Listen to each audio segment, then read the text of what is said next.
Hello, Simon here. Today we talk your ideal week, how you can design your week for traction. Now, traction is what moves you forward. The opposite of traction is distraction, what pulls you away from your traction.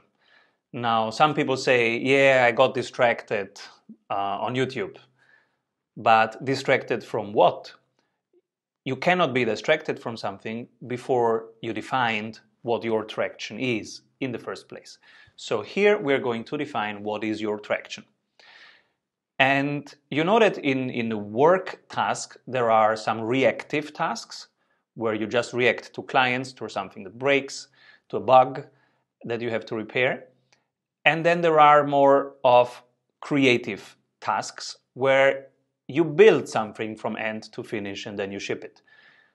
And they are very different, so you have to make space for both. The ones will just happen when they happen, but the other can be planned. And the idea is design your week accordingly. So depending on how much you can plan, but it's important to plan. So one example, this is what we do with our coaches, is that we say, give every day of the week a topic. For example, Monday I do closing sales, Tuesday is my team day, etc. So give every day one intention and then create the elements of your week. For example, my week is fulfillment, doing the work. That's sometimes more of a reactive thing, but I can say when I do the work. So when do I do client work? And then team, when do we meet and work as a team? When do I do marketing, sales and growth? But then it's also important to have me time. That's when I have time with myself and to have a great life. Time with my kids, with my wife, with my friends.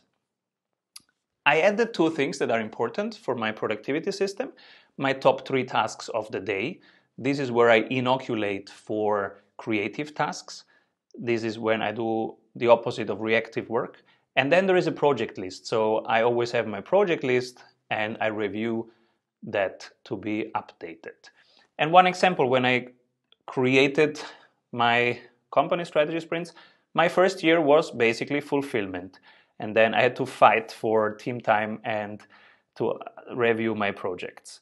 But I did write it down and I created in the first year this ideal week of the second year, which my goal was to have less fulfillment. So I will coach less people and work more on the sales side of my business. Year 3, I said, okay, I want to be out of sales completely in the third year.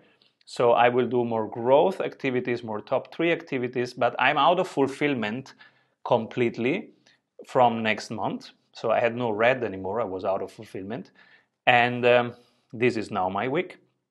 And next year I want to be even out of sales because I will have a sales team working without me. And so will have buffer times. I will have nothing in my calendar and I will decide from day to day what I do because the business is running itself. And this is how you can see how you can, even a complex task of building a business from startup to a self-running machine, basically you can do this in 4 steps with 4 ideal weeks and you move gradually from month to month towards that.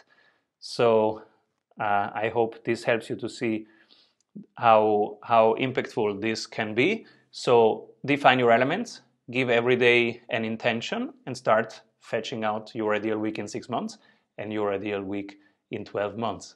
Keep rolling.